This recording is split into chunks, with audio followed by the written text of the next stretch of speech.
الحمد لله رب العالمين والصلاة والسلام على سيد الأنبياء والمرسلين وعلى آله وصحبه أجمعين أما بعد فأعوذ بالله من الشيطان الرجيم بسم الله الرحمن الرحيم هل يستوي الذين يعلمون والذين لا يعلمون وقال النبي صلى الله عليه وسلم من خرج لطلب العلم فهو في سبيل الله حتى يرجع صدق الله مولانا العظيم وصدق رسوله النبي الكريم۔ محترم اساتذہ کرام اور عزیز طلبہ،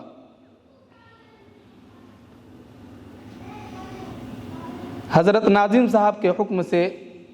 آپ حضرات کی خدمت میں چند باتیں عرض کرنے کے لیے حاضر ہوا ہوں۔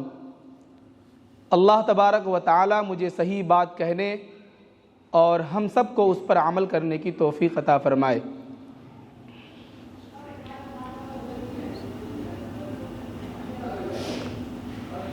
ایمان کی دولت کے بعد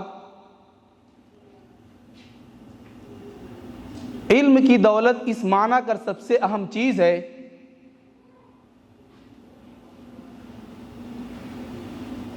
کہ جتنے ایمان کے اور اسلام کے جتنے تقاضے ہیں اور جن چیزوں کا مدار دین کے اوپر ہے، ان تمام چیزوں کے لیے علم کا حاصل کرنا ضروری ہے۔ دین کے احکام پر عمل کرنے کے لیے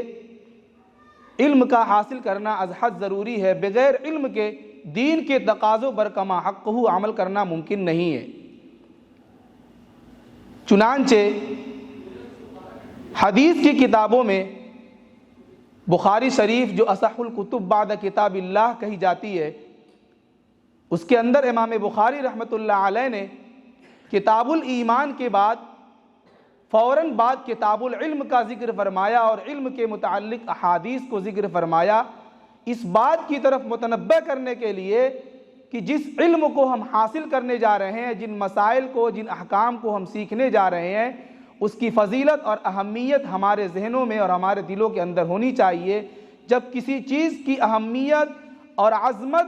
دل کے اندر موجود ہوتی ہے تو اس کی طرف لگاؤ، اس کی طرف توجہ اور اس کا میلان دل کے اندر اتنا ہی زیادہ ہوتا ہے، اس کی طرف رجحان زیادہ ہوتا ہے، اس کے سیکھنے کی اہمیت اور زیادہ بڑھ جاتی ہے۔ اسی لیے علم کے متعلق بے شمار فضائل کو احادیث میں ذکر کیا گیا اور ان کی روایات کو احادیث کی کتابوں میں بیان کیا گیا، تاکہ ان فضائل کو سامنے رکھ کر ہم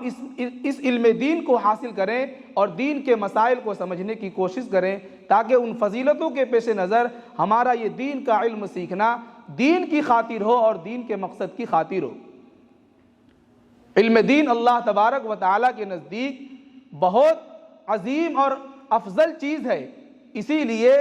علم دین کے ساتھ ساتھ اس علم کو حاصل کرنے والوں کا مقام و مرتبہ بھی اللہ تبارک و تعالیٰ کے نزدیک بہت اہم اور بڑا ہے۔ فرمایا هل يستوي الذين يعلمون والذين لا يعلمون، کہ کیا جاننے والے اور نہ جاننے والے برابر ہو سکتے ہیں؟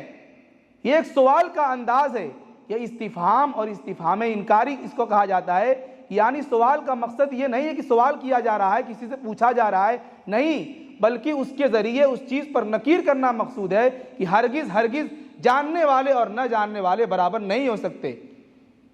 چاہے جاہل کتنے ہی بڑے منصب پر فائز ہو جائے، کتنی ہی عبادتیں اور ریاضتیں کر لے، وہ ایک جاننے والے عالم سے، ایک دیندار عالم سے ہرگز بہتر نہیں ہو سکتا۔ لیکن آج کے دور میں اسی علماء کے طبقے کے اندر ایسے لوگ بھی پائے جاتے ہیں جو اس علم کی فضیلتوں کو بھلا کر کے، اس کے تقاضوں سے غفلت برت کر کے، کوتاہیوں کی صورت میں اس علم کے اوپر وارد ہونے والی وعیدوں کو بالکل بھلا کر کے اس علم کے تقاضوں سے بالکل دور ہیں اور ایسی حرکتیں اور ایسا کام انجام دے رہے ہیں کہ جس سے علماء کی بھی پورے طبقے کی بدنامی اور جگ ہسائی ہو رہی ہے۔ ہونا تو یہ چاہیے تھا کہ ہم ایسی زندگی گزارتے، علماء کا طبقہ ایسی زندگی گزارتا، اپنے کردار سے اور اپنے قول و عمل سے ایک ایسا نمونہ پیش کرتا کہ ان کی زندگی پر رشک کیا جاتا اور ان کی زندگی پر رشک حاصل کرنے کی لوگ کوشش کرتے اور ان جیسا بننے کی کوشش کرتے۔ کیونکہ حدیث کے اندر جناب نبی پاک صلی اللہ علیہ وسلم نے ارشاد فرمایا کہ دو لوگ ایسے ہیں جو رشک کیے جانے کے قابل ہیں، لا حسد الا فی اثنتین، رجل آتاہ اللہ مالا فسلط علی ہلکتہ فی الحق ورجل آتاہ اللہ الحکمہ فہو یقضی بہا۔ ایک تو وہ شخص ہے کہ جس کو اللہ تبارک و تعالیٰ نے مال و دولت عطا فرمائی ہے، اس کو مالدار بنا رکھا ہے، بے شمار دولتیں اللہ نے اس کو نواز دی ہے،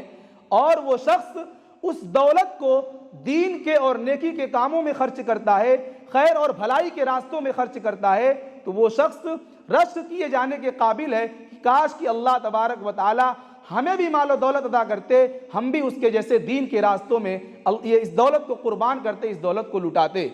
وہ زندگی قابل رشک ہے۔ ایسے ہی وہ شخص جس کو اللہ تبارک و تعالیٰ نے دین کی سمجھ بوجھ عطا فرمائی ہے، دین کا علم عطا فرمایا ہے، اور وہ شخص اس علم کے ذریعے دین کے احکام میں، دین کے مسائل میں فیصلے کرتا ہے، لوگوں کو مسائل سکھلاتا ہے، لوگوں کو علم سکھاتا ہے، اور تو وہ شخص بھی رشک کیے جانے کے قابل ہے کہ اس کی زندگی دین کے راستے میں صرف ہو رہی ہے، دین کے اصل تقاضے کے اوپر صرف ہو رہی ہے۔ یہ دو چیزیں قابل رشک ہیں۔ اس لیے علماء کے طبقے کے اندر یہ مزاج بننا چاہیے کہ ہماری زندگی ایسی گزرے کہ ہمارے کردار سے اور ہمارے قول و عمل سے لوگ ایک اچھا سبق لیں، ہماری زندگی دوسروں کے لیے نمونہ ہو۔ ہم ایک امت کے رہبر کے طور پر ہمیں پیش کیا گیا ہے، علماء کو انبیاء کا وارث قرار دیا گیا ہے۔ ہماری زندگی ایسی ہونی چاہیے جو نبوی طریقے پر ہو، نبوی اصولوں پر ہو، تاکہ ہماری زندگی سے لوگ عبرت حاصل کریں، لوگ سبق حاصل کریں اور اپنی زندگی کو علماء کے راستے پر لانے کی کوشش کریں۔ چنانچہ دین کا علم حاصل کرنا بہت فضیلت اور ثواب کا کام ہے۔ ایک حدیث میں نبی پاک صلی اللہ علیہ وسلم نے ارشاد فرمایا، لن يشبع المؤمن من خیر سمعه حتى يكون منتهى الجنہ، کہ ایک مومن کا پیٹ کبھی بھی خیر کی بات سننے سے نہیں بھر سکتا یہاں تک کہ اس کا ٹھکانہ جنت ہے، یعنی جب تک وہ جنت میں نہ پہنچ جائے، مرتے دم تک اس کا دین کے اندر لگے رہنا، دینی خدمات کے اندر لگے رہنا، کسی دینی علم کو حاصل کرتے رہنا، یہ اس کے لیے جنت کی بشارت ہے۔ اور کبھی بھی مومن دین کی بات سیکھنے سے اکتائے گا نہیں، گھبرائے گا نہیں، کبھی بھی اس کا پیٹ علم کو سیکھنے سے نہیں بھرے گا۔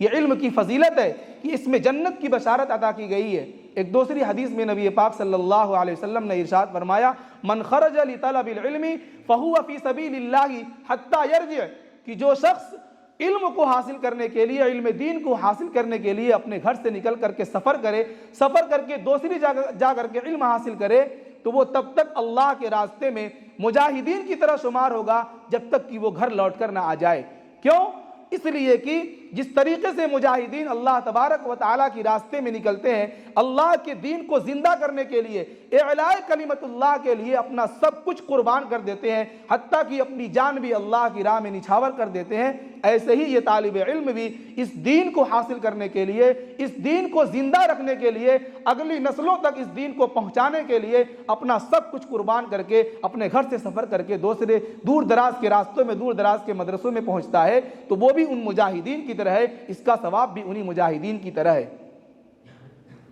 ایک اس علم کا فائدہ بیان کرتے ہوئے نبی پاک صلی اللہ علیہ وسلم نے ایک حدیث میں ارشاد فرمایا، من طلب العلم کان کفارۃ لما قضا، کہ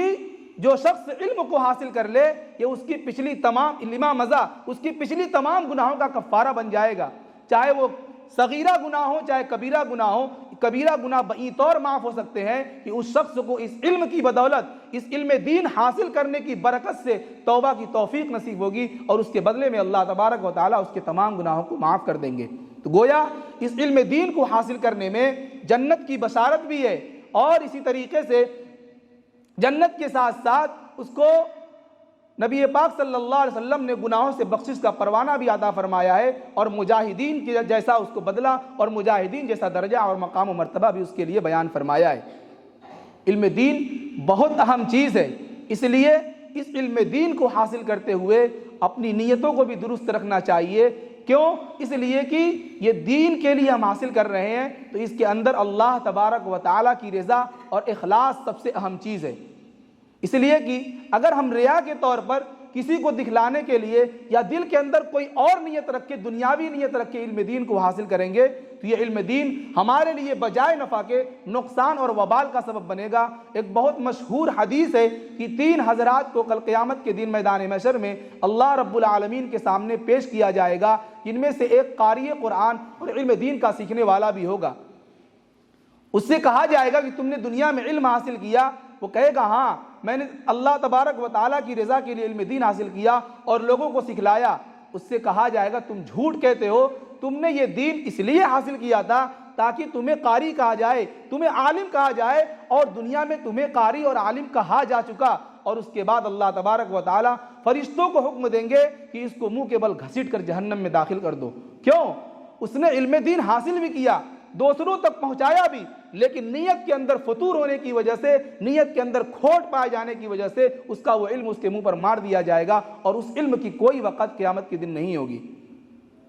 اس لیے یہ علم جتنا اہم ہے، جتنا عظیم ہے، اس کا مقام و مرتبہ اور اہل علم کا مقام و مرتبہ جتنا بلند ہے، ان کی ذمہ داریاں بھی اتنی ہی عظیم اور بڑی اور نازک ہیں۔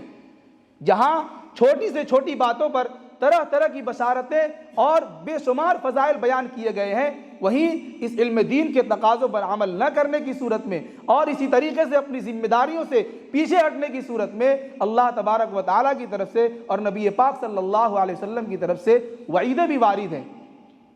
اس لیے ہمیں فضائل اور وعیدوں کے ساتھ ساتھ فضائل کو بھی یاد رکھنا ہے، وعیدوں کو بھی یاد رکھنا ہے، ان دونوں کو مستحضر رکھ کر کے اس علم دین کو حاصل کرنا ہے اور اس کے تقاضوں پر عمل کرنے کی کوشش کرنا ہے۔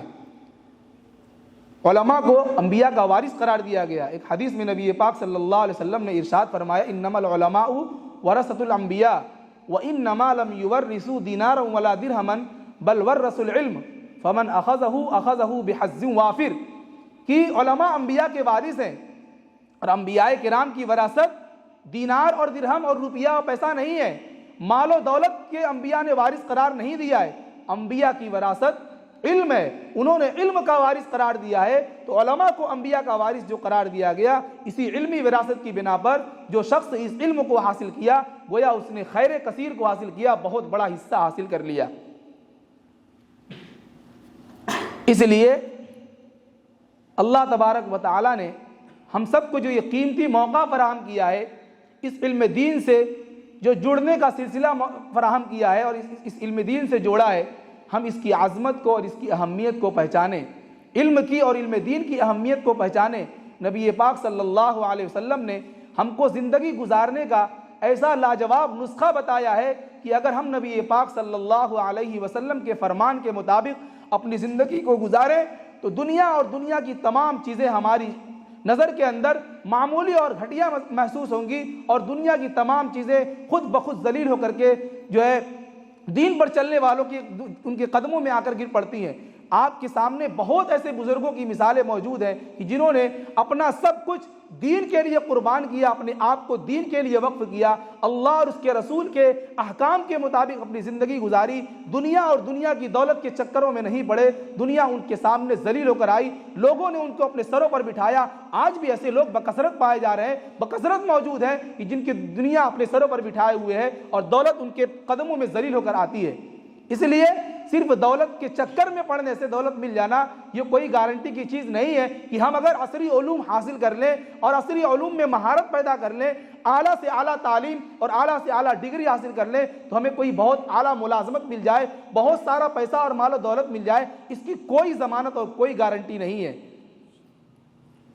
بلکہ اگر ہم علم دین کو صحیح معنوں میں اس کے صحیح تقاضوں پر عمل کرتے ہوئے علم کو حاصل کریں گے اور صحیح طور پر علم کو حاصل کر کے اگلی نسل تک پہنچانے کی ذمہ داری اٹھائیں گے تو اللہ تبارک و تعالی غیب سے ہمارے معاش کا انتظام فرمائیں گے۔ اللہ تبارک و تعالی کبھی بھی اپنے بندوں کو بے یار و مددگار نہیں چھوڑیں گے۔ جو اللہ تبارک و تعالی کے لیے، اللہ کی رضا جوئی کے لیے اور اللہ تبارک و تعالی کی خوشنودی کے لیے اپنا سب کچھ قربان کرے گا، اپنا وقف کرے گا، اپنا وقت لگائے گا اور اپنے قیمتی اوقات کو دین کی تبلیغ میں، دین کی تعلیم میں صرف کرے گا، اللہ تبارک و تعالیٰ کبھی بھی اس کو بے یار و مددگار نہیں چھوڑیں گے۔ اللہ تعالیٰ اس کے لیے معاش کا اور اس کے پیسے اور اس کے خرچے وغیرہ کا غیب سے انتظام فرمائیں گے۔ اور آپ دیکھتے ہیں کہ مدارس میں زندگی بسر کرنے والے تمام کے تمام مدرسین اور ان کا تمام عملہ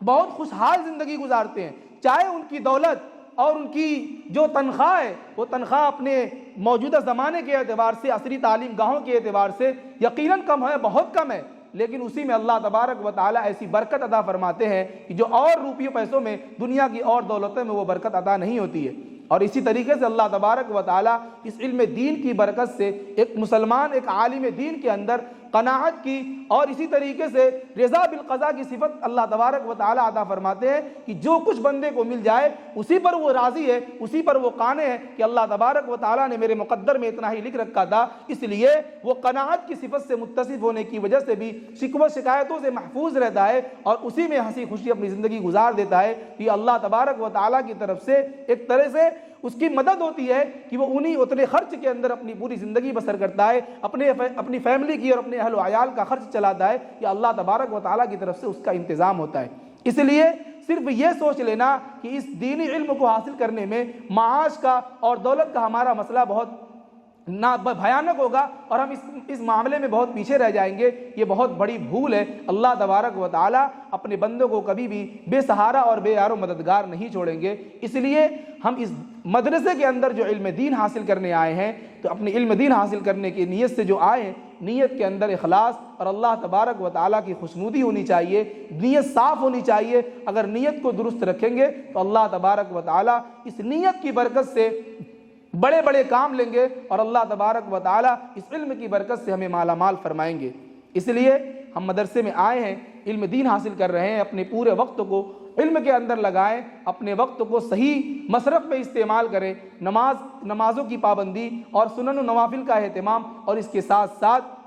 جو درس کے اوقات ہیں، درس کے اوقات کے علاوہ جو خارجی اوقات میں پڑھنے کے ہمارے لیے اوقات مقرر کیے گئے، ان سب میں پوری اپنی توجہ، پوری اپنی محنت پڑھائی اور تعلیم میں لگائیں، اللہ تبارک و تعالیٰ ضرور بھی ضرور اس محنت کا پھل عطا فرمائیں گے۔ اللہ تبارک و تعالیٰ ہم سب کو عمل کرنے کی توفیق عطا فرمائے۔ وآخر دعوانا ان الحمد للہ رب العالمین۔